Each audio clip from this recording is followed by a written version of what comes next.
My sister told me that my adopted daughter was a mistake and that's why I cut her off from the family. Hi, everyone. My name is Miriam, F32, and I'm the oldest of 5 siblings. Ever since I was young, I've been the one looking after everyone. I helped raise my siblings, took care of my parents before they passed, and even now, I still feel responsible for making sure my family is okay. Our father passed from brain cancer 3 years ago. Watching him decline was heartbreaking. Earlier this year, we lost our mother after a long battle with breast cancer. She passed peacefully in her sleep. Since I was the eldest, I naturally became the one who held everything together. I don't mind, I love my family, and looking out for them feels natural to me. I have a stable career in the tech field, a side business in art, and I inherited property and finances from my parents, which allows me to help out when needed. A few years ago, I adopted my cousin's daughter, Lenora, F13. She was born to my cousin Howard, M45, and his wife, but tragedy struck when Howard made terrible choices that led to him being sent to prison. The situation was devastating, and Lenora, at just 5 years old, was left without parents. I fought hard to adopt her, and after a long legal process, she officially became my daughter. Lenora is an incredible child, resilient, smart, and full of love. She has been in therapy ever since I could legally enroll her, as she experienced deep trauma at a young age. But despite everything, she remains kind and thoughtful. She always asks how people are feeling and genuinely listens. She is my daughter, my family, my heart. Now, let's talk about my sister, Odette, F30. She recently got engaged, and I was overjoyed for her. She asked me to be her maid of honor, and I was so touched that I even offered, along with my wife, Frida, F40, to cover her wedding expenses. Of course, I checked with Frida first, and we both agreed to do it. Then, everything changed during a bachelorette party I had planned and paid for. Odette made a hurtful comment about Lenora. She called her a mistake and said I should never have taken her in. I was stunned. I asked her what she meant, and she said something along the lines of, "You weren't supposed to have kids anyway. You're married to a woman." Then she laughed and acted like it wasn't a big deal. When I didn't respond, she continued. She said Lenora was probably troubled and a lot to handle. I cannot describe the anger I felt at that moment. Lenora is the brightest, sweetest child. Yes, she's a teenager and has moments of rebellion, but she is a joy. She has given us purpose, filled our home with love, and made our family complete. And here was my own sister, reducing her to a mistake. I didn't argue. I didn't make a scene. I simply stared at Odette in disbelief. I think she realized she had upset me because she quickly changed the subject. I didn't say another word. I just paid for the entire dinner, including several more rounds for the group, and then I left. The next day, Odette came to my house, furious. She accused me of ruining her weekend by leaving early and said I owed her a second bachelorette party to make up for it. Frida, who I had told everything to, calmly asked Odette to repeat what she had said about our daughter. Odette refused. Instead, she kept referring to Lenora as Howard's child. I was holding back tears at that point. I told her I would no longer be paying for her wedding. I also told her that while I wouldn't stop covering her rent until she moved in with her fiancé, I would not financially support a wedding for someone who saw my daughter as less than. I was prepared to cut ties completely, but Frida helped me stay level-headed. Odette lost her temper. She threw a can of sparkling water at me and yelled, "How am I supposed to afford a wedding now?" I simply told her, "You have over a year. You can save up." She stormed out, pushing Frida aside in the process, and then started a huge argument in our family group chat. Now, my siblings are divided. Some think I'm overreacting for withdrawing financial support, while others agree that Odette crossed a serious line. I do love my sister. And I can see that she is struggling. But my daughter comes first. Did I do the right thing? That night, Frida and I decided we needed to talk to Lenora. We took her out for an afternoon at the fall festival. There was music, crafts, and even a root beer stand where she got a drink in a pint glass and giggled about how grown-up she looked. We spent the day laughing and enjoying the crisp autumn air, but on the way home, Frida gently brought up the real reason for our outing. We started with a general question: how have you been feeling about Grandma's passing? Then, we eased into something a little deeper. Everyone processes things differently. Has anyone ever said anything to you that made you feel hurt? At first, Lenora just shrugged. She talked about moments when Frida and I had been a little impatient or wouldn't let her do things, like go to a party late at night. Nothing out of the ordinary. Then, we asked about Aunt Odette. And Lenora got quiet. Frida gave me a look, but since I was driving, I just said, "You know, you can tell us anything, sweetheart."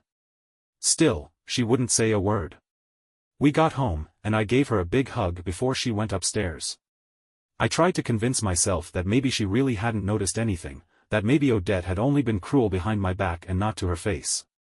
But about 2 hours later, Frida came downstairs and told me, "Lenora is in bed, but she's not asleep. She's ready to talk." I went upstairs and sat beside her on the bed. She was curled up in her pajamas, clutching her pillow. She looked at me and said, "Mom, she told you, didn't she?" I told her I didn't know anything, that I just wanted to understand how she felt. And then she said the words that made my heart break. "Aunt Odette makes me feel like I don't belong." She told me that when we weren't around, Odette would say unkind things. She called her the stray and the lost puppy. She said things like, "You're not real family." And the worst part? Lenora told us that Odette once said to her face, "Once your moms have a real child, they'll leave you." I felt my whole body go numb. Lenora was crying now, and when she finally looked up, she whispered, "I just try to be really good. I work so hard in school and don't get in trouble because I want to make sure you keep me." I felt rage unlike anything I had ever felt before. Frida and I sat her down and told her, "You are the best thing that has ever happened to us. You are our daughter. No one, not your aunt or anyone else, can ever change that." I held her tightly and told her she was our heart, our love, our family. That even if we had 10 more children, she would always be our firstborn and nothing could ever make us love her less. She nodded and wiped her eyes. Then, she handed me her phone. I looked down at the screen. Odette had been texting her horrible things since she left our house. I won't repeat everything, but the message that made my stomach turn was, "Go ahead, tell your so-called moms like a tattletale. Prove me right." I took a screenshot and sent it to myself. That night, Lenora finally fell asleep, but Frida and I lay awake, unable to process what had just happened. Before going to bed, I sent Odette a message. Asterisk, "You came into my home as my sister and treated my daughter like this? Mom and Dad would be ashamed of you. From now on, you are not welcome in my house. I will pay your rent for 1 more month. After that, you are responsible for yourself. And let me be absolutely clear, if you ever try to hurt my child again, I will take legal action. From today on, we are low contact. If you continue this behavior, we will be no contact. Lenora is my daughter. I am her mother. Never doubt that. Asterisk. I love my sister. But my child comes first." I kept my promise to Frida to wait before taking any drastic action.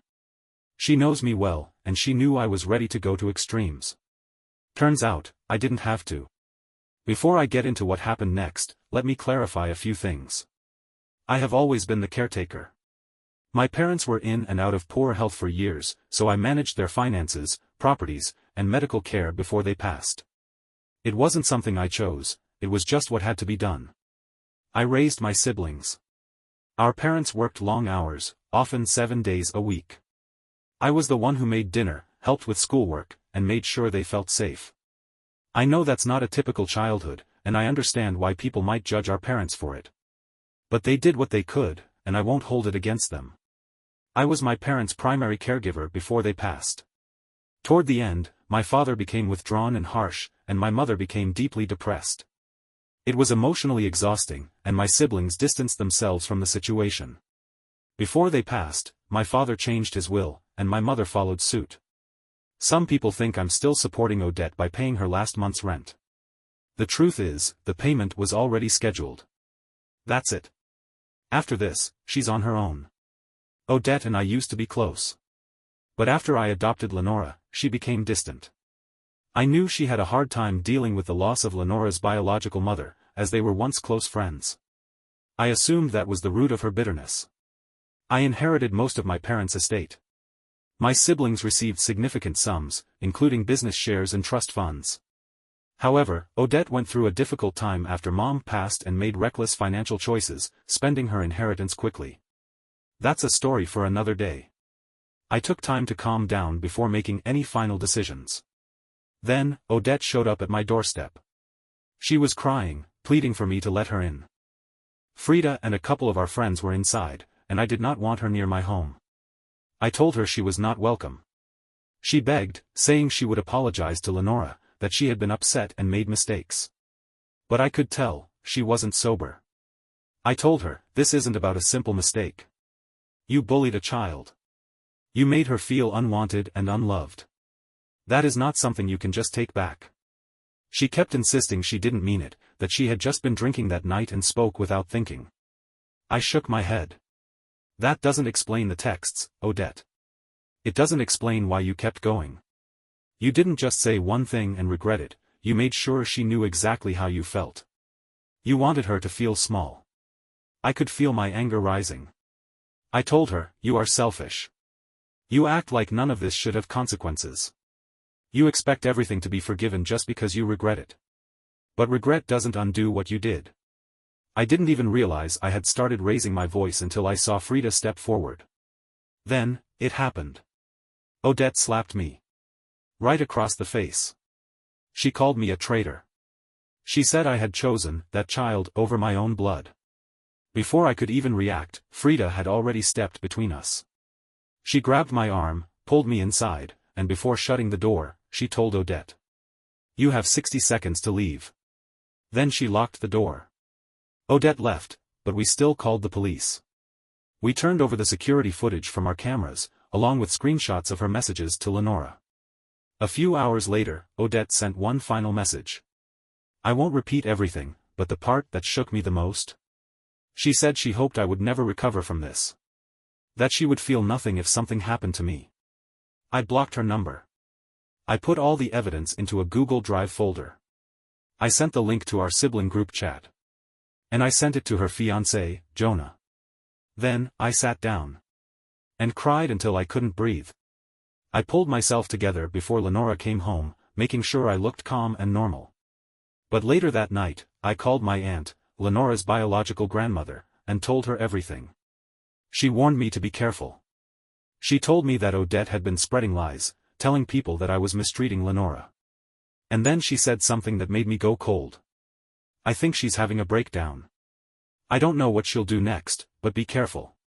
Frida and I didn't waste time. We filed for a protective order. We notified Lenora's school that only we could pick her up. We contacted a lawyer because we realized this wasn't over. I reached out to my oldest brother, Gordon, M35, and told him that Odette needed serious help. I asked if he could check on her because I was genuinely afraid she might hurt herself. He sighed and said, Miriam, can't you handle this? This is too much drama for me right now. I couldn't believe what I was hearing. I asked, are you serious? This isn't just drama, this is real life. When he didn't respond, I simply hung up. My younger sister, Irene, F28, was much more supportive. She came over immediately and helped me work through everything. Meanwhile, my other brother, Martin, M33, agreed to check on Odette, but he made it clear that he wasn't getting involved beyond making sure she was physically okay. Then, Jonah called me. He told me he had gone through the Google Drive folder. And he begged me not to press charges. He admitted that Odette had been drinking too much, taking his medication, and acting erratically. He said he was trying to help her, but if she got arrested, he wouldn't be able to afford legal fees or bail. Then he asked if Frida and I could help pay for a rehab facility. I told him one thing. Keep Odette away from my family. He started crying. He told me I was a terrible sister. That I didn't care about Odette's struggles. That she was lost, and he was drowning trying to keep her from falling apart. I didn't reply. I just sat in silence. Waiting for the police to call back. Trying to get all my tears out before Lenora came home from school. Because right now, no matter what I do, it will never feel right. I was always the one who held the family together. But now, my sister was determined to tear it apart. And my brother? He just didn't care. I didn't feel like I could hold everything together anymore.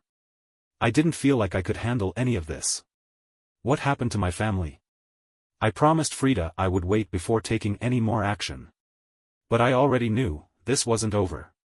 I spent the whole day preparing for what came next. I filed for a protective order. Odette would no longer be allowed near my home or Lenora. I made sure Lenora's school knew, only Frida and I could pick her up. No exceptions. I contacted a lawyer. I needed to protect my family, legally and permanently. And then, I made one last phone call, to my aunt, Lenora's biological grandmother. I told her everything that had happened. She sighed and told me something that sent chills down my spine. Odette has been telling people that you are mistreating Lenora. She's trying to make you look like the problem. And Miriam. I don't think she's stable right now. Be careful. I felt my stomach drop. This wasn't just about my daughter anymore. Odette wasn't just cruel. She wasn't just bitter. She was fixated on me. And I had no idea what she would do next. I called my older brother, Gordon, M35. I told him everything. That Odette needed help. That she might be a danger to herself as much as she was to me and my family. His response? Miriam, can't you handle this? This is too much drama for me right now. I was speechless. I asked, are you serious? She's spiraling, and you're just going to ignore it? But he wouldn't even entertain the conversation. So I just hung up. My younger sister, Irene, F28, was much more supportive. She came over immediately and helped me process everything. Meanwhile, my other brother, Martin, M33, agreed to check on Odette, but he made it clear that he wasn't getting involved beyond making sure she was physically okay. That was all I could ask for at this point. That evening, Jonah, Odette's fiancé, called me. He had gone through the Google Drive folder I sent him. He had read every single message. He had watched the video footage from our security cameras. And now, he was begging me. Please don't press charges. Then he admitted something. Odette had been drinking too much, stealing his prescription medication, and acting erratically. I've been trying to help her, but if she gets arrested, I don't have the money for a lawyer. I don't have the money for bail. Then he asked the one thing I knew was coming.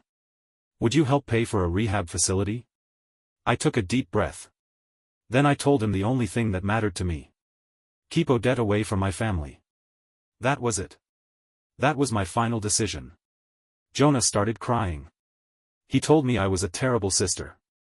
That I didn't care about Odette's struggles. That she was lost, and he was drowning trying to keep her from falling apart. But I just sat there. Silent. Because for the first time in my life, I didn't feel like the caretaker anymore. I was done.